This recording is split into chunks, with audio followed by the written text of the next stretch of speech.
Hello, कैसे हैं आप लोग? आई होप कि आप लोग अच्छे होंगे। आपकी जो स्टडी चल रही बहुत ही बेहतरीन चल रही। तो आज के सेशन में बात करने वाले हैं क्लास 12th के केमिस्ट्री के वो तमाम क्वेश्चन जो आपके एग्जाम में आने वाले हैं। ठीक है, तो आप लोग अच्छे तरीका से देखिएगा और एक एक क्वेश्चन को बेहतरीन तरीका से देखने का प्रयास करेंगे मेरे भाई, क्योंकि एक एक प्रश्न आपके बीच वो प्रश्न लाए हैं जो आपके एग्जाम में 100% आने वाला है। ठीक है, तो इसलिए सारे क्वेश्चन को अच्छे तरीका से देखिएगा। ठीक है, तो चलिए बिना टाइम को क्वेश्चन की तरफ बढ़ते हैं। इससे पहले क्लास को लाइक नहीं किया तो क्लास को लाइक कर लेंगे और चैनल को सब्सक्राइब कर लेंगे और हमारे साथ आप लोग भी आंसर को लगाते चलेंगे।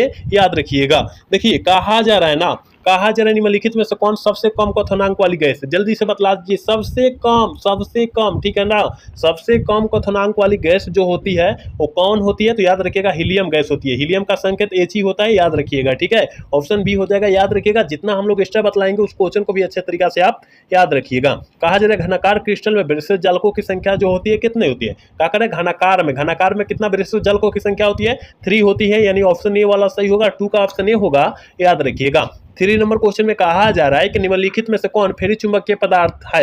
मतलब फेरी चुंबकीय पदार्थ का उदाहरण है। देखिए फेरी चुंबकीय पदार्थ का उदाहरण जो होता है Fe2O3 होता है, Fe3O4 होता है, दोनों होता है। तो आप याद रखिएगा, दोनों याद रखिएगा मेरे भाई। तो यहाँ देखिए तो Fe3O4 दिया है ना, ऑप्शन बी वाला सही होगा। दोनों याद रखिएगा, क्योंकि कभी Fe2 पूछ देता है तो कभी Fe3 पूछ देता है। ठीक है, तो आप दोनों याद रखेंगे, याद रखना है। चलिए अगला क्वेश्चन, यानी 4 नंबर क्वेश्चन में कहा जा रहा है निम्नलिखित में से कौन रंगहीन होता है? कौन जो होता है रंगहीन होता है? आप कहिएगा कि कौन गैस रंगहीन होता है? हम कहेंगे कि मेरे भाई वो जो होता है ना नाइट्रोजन डाइऑक्साइड होता है, यानी ऑप्शन बी वाला करेक्ट हो जाएगा। याद रखिएगा क्या होता है? नाइट्रोजन डाइऑक्साइड होता है, NO2 होता है, याद रखिएगा। ठीक है, आप एक एक क्वेश्चन को अच्छे तरीके से समझिए, क्योंकि एक एक प्रश्न आपके बीच चुन चुन कर लाए हुए हैं हम। ठीक है, चलिए अगला क्वेश्चन, यानी 5 नंबर क्वेश्चन में कहा जा रहा है निम्नलिखित में से किस प्रकार के दोष के कारण क्रिस्टल में घनत्व में कमी आती है? क्रिस्टल के घनत्व में कमी आती है सटकी दोष के कारण। और आपके एग्जाम 2023 में यह पूछा गया है, याद रखिएगा। आपके एग्जाम 2023 में पूछा गया है, आप याद रखने का प्रयास करेंगे सारे क्वेश्चन को। 6 नंबर क्वेश्चन में कहा जा रहा है निम्नलिखित में से कौन सा क्रियाशील मूलक एल्कोहल में उपस्थित नहीं होता है? और होता है, रहता है, कहा जा रहा है, नहीं होता है ना, रहता है। ठीक है, एल्कोहल में उपस्थित रहता है OH, मतलब OH मतलब वो एल्कोहल का क्रियाशील मूलक होता है, आप याद रखेंगे। OH मतलब क्या होता है? एल्कोहल का क्रियाशील मूलक होता है, आप याद रखेंगे। और डैश CH होता है एल्डिहाइड का क्रियाशील मूलक होता है। ये जो होता है एमीन का होता है क्रियाशील मूलक, आप याद रखिएगा। आप अच्छे से सारे क्वेश्चन को याद रखिए, एक एक क्वेश्चन हम बतलाने का प्रयास करें और आप समझने का प्रयास कीजिएगा। चलिए अगला क्वेश्चन, यानी 7 नंबर क्वेश्चन में कहा जा रहा है कि वैसा घोल जो निश्चित ताप पर संयोजन के बिना किसी प्रकार के परिवर्तन में उबलता है उससे हम लोग क्या कहते हैं? एजियोट्रॉपिक मिश्रण कहते हैं। क्या कहते हैं? उससे हम लोग एजियोट्रॉपिक मिश्रण कहते हैं। करेक्ट ऑप्शन 7 का ये हो जाएगा, याद रखिएगा। 8 नंबर क्वेश्चन में कहा जा रहा है बिलियन के अनुसंख्य गुणधर्म का उदाहरण है। बिलियन के अनुसंख्य गुणधर्म का उदाहरण जो है वो कौन है? आप कहिएगा कि सर हमें पता है कि बिलियन के अनुसंख्य गुणधर्म का जो उदाहरण होता है वो क्या होता है? याद रखिएगा 8 का ऑप्शन करेक्ट सी हो जाएगा, क्वथनांक का उन्नयन होता है। ऑप्शन सी वाला हम लोग सही करेंगे। चलिए अगला क्वेश्चन, 9 नंबर क्वेश्चन में कहा जा रहा है प्राकृतिक रबर निम्नलिखित में से किस बहुलक का होता है? प्राकृतिक रबर कहा जा रहा है। ठीक है, और हमने शायद परसों के क्लास में हम यह बतलाए भी थे कि संश्लेषित बहुलक कौन होता है, प्राकृतिक रबर कौन होता है, ये सारे हम बतलाए थे। शायद आप लोग ध्यान दिए होंगे या क्लास देखोगे तो समझ में आपको आया होगा। याद रखिएगा आइसोप्रोपीन का होता है, याद रखिएगा। ऑप्शन जो होता है ना, ऑप्शन बी हो जाएगा, याद रखिएगा। जितने बच्चे क्लास को देख रहे हैं प्लीज क्लास को लाइक करने का प्रयास करेंगे आप लोग। कहा जा रहा है निम्नलिखित में से कौन अर्धपरागमय झिल्ली से निकल पाते हैं? कौन जो होते हैं अर्धपरागमय झिल्ली से निकल पाते हैं? वो विलायक के अणु जो होते हैं ना अर्धपरागमय झिल्ली से निकल पाते हैं, यानी 10 का ऑप्शन करेक्ट होगा, याद रखिएगा। 11 नंबर क्वेश्चन का आंसर सारे बच्चे लगा देंगे कि क्रिस्टलीय तंत्र की कुल संख्या होती है। क्रिस्टलीय तंत्र की कुल संख्या जो होती है वो कितनी होती है? 7 होती है, यानी 7 होती है। ऑप्शन करेक्ट होगा, 11 का ऑप्शन होगा, याद रखिएगा आप। चलिए 12 नंबर क्वेश्चन में कहा जा रहा है कि निम्नलिखित में से कौन ससंयोजक ठोस है? कौन जो होता है ससंयोजक ठोस का उदाहरण होता है? आप कहिएगा कि सर हमें पता है ससंयोजक ठोस को नेटवर्क ठोस भी बोला जाता है, और नेटवर्क ठोस का उदाहरण जो होता है हीरा और ग्रेफाइट होता है। देखिए तो दिया है दोनों में से कौन, देखिए हीरा दिया है इसलिए हीरा मारेंगे, लेकिन हीरा और ग्रेफाइट दोनों होता है, आप याद रखिएगा। ठीक है, कहीं हीरा देकर ना देकर ग्रेफाइट दिया है तो ग्रेफाइट मार दीजिएगा। ठीक है, चलिए अगला क्वेश्चन, 13 नंबर क्वेश्चन में कहा जा रहा है जो विलियन राउल्ट मतलब राउल्ट नियम का पालन करता है वह है, यहाँ रावल लिखा गया है लेकिन राउल्ट नियम होता है, क्या होता है, राउल्ट नियम होता है, आप याद रखिएगा, ठीक है। तो वह विलियन जो राउल्ट नियम का पालन करता है उसे हम लोग क्या कहते हैं, तो उसे आदर्श विलियन कहते हैं। लेकिन वह विलियन जो आदर्श राउल्ट नियम को पालन नहीं करते हैं उसे हम लोग क्या कहते हैं, नहीं करते हैं, राउल्ट नियम का पालन नहीं करेगा तो अनादर्श विलियन हो जाएगा, याद रखिएगा, ठीक है। तो यहाँ पालन कर रहा है इसका मतलब आदर्श विलियन हो जाएगा। करेक्ट ऑप्शन हो जाएगा, 13 का ऑप्शन हो जाएगा, याद रखिएगा, ठीक है। मेरे भाई मैं समझाने का प्रयास कर रहा हूं, आप समझने का प्रयास कीजिएगा क्योंकि अच्छे तरीका से समझा रहा हूं, आपको समझ में आ जाए, ठीक है। कहा जा रहा है मोलरता बराबर होती है, मोलरता बराबर जो होती है n/v होती है, क्या होती है, मोलरता बराबर क्या होती है, n/v होती है। देखिए तो कहीं दिया है, ऑप्शन करेक्ट ये हो जाएगा, 14 का ऑप्शन ये हो जाएगा, याद रखिएगा। 15 नंबर क्वेश्चन में क्या कहा जा रहा है कि यूरिया का जलीय विलयन विद्युत का होता है, विद्युत का क्या होता है, यूरिया का जलीय विलयन। और आप सभी को पता होने चाहिए कि यूरिया का जलीय विलयन जो होता है कुचालक होता है, क्या होता है, कुचालक होता है। 15 का ऑप्शन बी हो जाएगा, याद रखिएगा, क्योंकि यूरिया खाने से हमारे शरीर में अनेक प्रकार की बीमारियां होती है, जैसे कि हार्ट की बीमारी, त्वचा कैंसर की बीमारी, सारे प्रकार की गैस की बीमारी ये होती है, ठीक है ना, यूरिया खाद खाने से, ठीक है। क्योंकि यूरिया खाद खाते कैसे हैं, अनाज में छिटते हैं, मतलब गेहूं के खेत में छिटते हैं, जिसके कारण हम लोग के शरीर में आता है ना। कहा जा रहा है कि प्रतिरोधक के व्युत्क्रम को कहा जाता है, प्रतिरोधकता के व्युत्क्रम को हम लोग क्या कहेंगे, तो याद रखिएगा विशिष्ट चलकत्व कहते हैं या विशिष्ट चलकत्व कहते हैं, याद रखिएगा, ऑप्शन बी हो जाएगा करेक्ट, याद रखना है आपको। चलिए अगला क्वेश्चन, यानी 17 नंबर क्वेश्चन में कहा जा रहा है दूध निम्नलिखित में से किसका उदाहरण होता है, दूध जो होता है इमल्सन का उदाहरण होता है, क्या इमल्सन, कहिएगा कि सर इसमें इमल्सन नहीं दिया, देखिए मेरे भाई पायल्स का इंग्लिश जो होता है इमल्सन होता है, याद रखिएगा, पायस का इंग्लिश, ठीक है। ऑप्शन करेक्ट डी होगा, याद रखिएगा।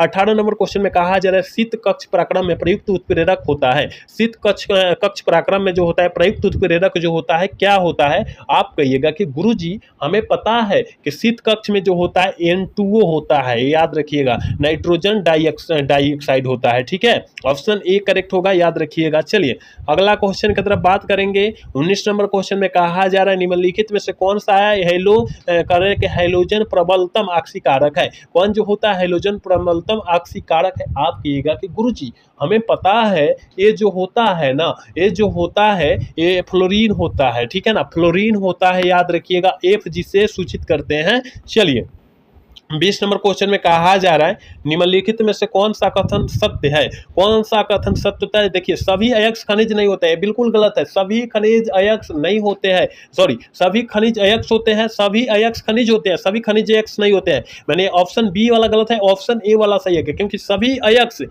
खनिज होते हैं लेकिन सभी खनिज अयस्क नहीं होते हैं, इसलिए ऑप्शन करेक्ट होगा, याद रखिएगा, 20 का ऑप्शन करेक्ट होगा, याद रखना है। चलिए 21 नंबर क्वेश्चन में कहा जा रहा है कि डैश COH करेक्ट NH2O को कहा जाता है, क्या कहा जाता है, आप कहिएगा कि गुरुजी हमें पता है इसे हम लोग एमिडो ग्रुप कहते हैं, क्या कहते हैं, एमिडो ग्रुप कहते हैं, यानी 21 का ऑप्शन ए होगा, याद रखिएगा।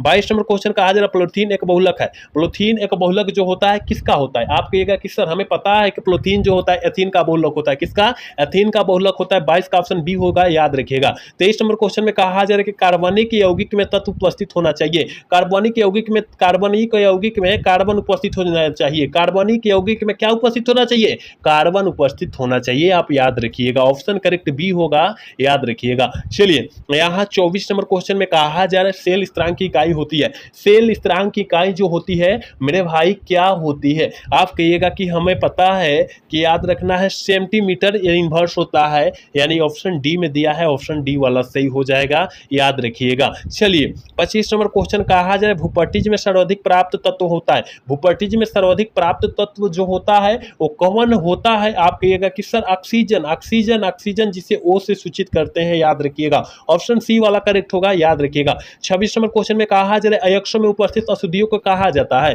अयस्कों में उपस्थित अशुद्धियों को कहा जाता है गैंग कहा जाता है, और आपके एग्जाम में हर एक एग्जाम में आया हुआ प्रश्न है, आप याद रखिएगा। चलिए अगला क्वेश्चन, यानी 27 नंबर क्वेश्चन में कहा जा रहा है कि BCC इकाई सेल में परमाणुओं की संयोजकता होती है, संख्या जो होती है वो कितनी होती है, क्या BCC इकाई सेल में, ठीक है, सिंपल क्यूबिक सेल, याद रखिएगा सिंपल क्यूबिक सेल होता है, बीसीसी सेल को बोलते हैं, ठीक है। तो जल्दी से बतला दीजिए क्या हो जाएगा। तो आप कहिएगा कि गुरुजी हमें पता है कि इसमें सेलों की संख्या, परमाणुओं की संख्या 2 होती है, कितना 2 होती है, याद रखिएगा, करेक्ट भी होगा, याद रखना है। चलिए 28 नंबर क्वेश्चन कहा जा रहा है कि अनुकता का अधिकतम मान हो सकता है। अनुकता का अधिकतम मान जो होता है, याद रखिएगा 3 होता है, कितना 3 होता है। ऑप्शन डी वाला करेक्ट होगा, याद रखना है। चलिए 29 नंबर क्वेश्चन में कहा जा रहा है वह गैस जो जल में के ऊपर एकत्रित नहीं की जा सकती है, वह गैस जो जल के ऊपर एकत्रित नहीं की जा सकती है वह कौन है। आप कहिएगा कि हमें पता है सल्फर डाइऑक्साइड को जो है एकत्रित हम नहीं कर सकते हैं,